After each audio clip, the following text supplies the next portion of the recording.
Бізді қай заманда да қиындықтардан аман алып келе жатқан басты құдірет ел бірлігі. Ынтымағы жарасқан жұрттың қашанда ұпайы түгел деген екен Қасым-Жомарт Кемелұлы Тоқаев тәуелсіздік бәрінен қымбат атты мақаласында. Президентіміз тәуелсіздігіміздің 30 жылдығын шартты түрде 3-10 жылдыққа бөліп қарастырады. Алғашқы 10 жылдық жаңа Қазақстанның іргетасын қалау кезеңі, екіншісі қазақ елінің іргетасын кеңейту кезеңі, үшіншісі мерейлі мемлекетке айналу кезеңі. Осы 3-10 жылдықта жеткен жетістіктеріміздің барлығы бірлік пен ынтымақтың нәтижесі. Талай тағдыр талқысын көрген қазақ халқы, мұны ырыс қайда барасың, ынтымаққа барамын, береке бірлік ырыстың басы деп шегелеп кетті. Иә, ынтымақ бірлік, ерліктің, елдіктің, ұлт болып ұйысудың бірден бір кепілі. Қайсар рухты қазақ өз намысын біреуге таптатпаған, басқаның да намысына тимеген.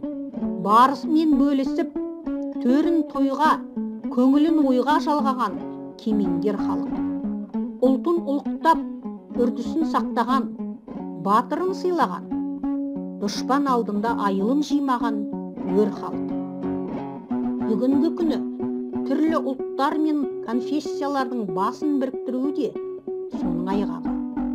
Мемлекеттік тіліміз, төл теңгеміз, тәуелсіздік нышандары, әлемдік қауымдастық алдында Қазақстан Республикасы деген асқақ рухты ел бар екенін мойындату осы жылдардағы толағай табысымыз. Ал алдағы 10 жылдық бізге нені міндеттейді? Алдымен заман талабына бейімделген ұлттың жаңа болмысын қалыптастыруымыз қажет. Қуатты елдің иесі және кемел халық болу басты бағдарымызға айналу керек. Қуатты ел, кемел халық, ұлағат ұстанымы терең, қоғамдық өмірдің барлық саласында мемлекеттік тілді қолданатын, таным тағылымы толысқан, цифрлы сауатты, ішкі және сыртқы нарықта өзін-өзі қамтамасыз ете алатын бағдар белесі айқын мемлекет. Сондай кемел мемлекеттің дамуына әрқайсымыз жан сала еңбек етуіміз керек.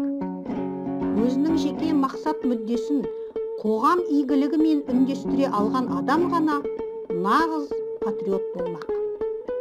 Әр кезеңі егемен елдің белес, қазақтықтың рухы елес емес, жаңарудан жалықпай жандан елім, сенің осал болуың мүмкін емес. Мың өліп, мың тірілген тағдырың бар, азаттықтың жолында зар мұңың бар, жігерсіздік жалынға жарасар ма? Рухты қазақ, өр қазақ, аласар ма?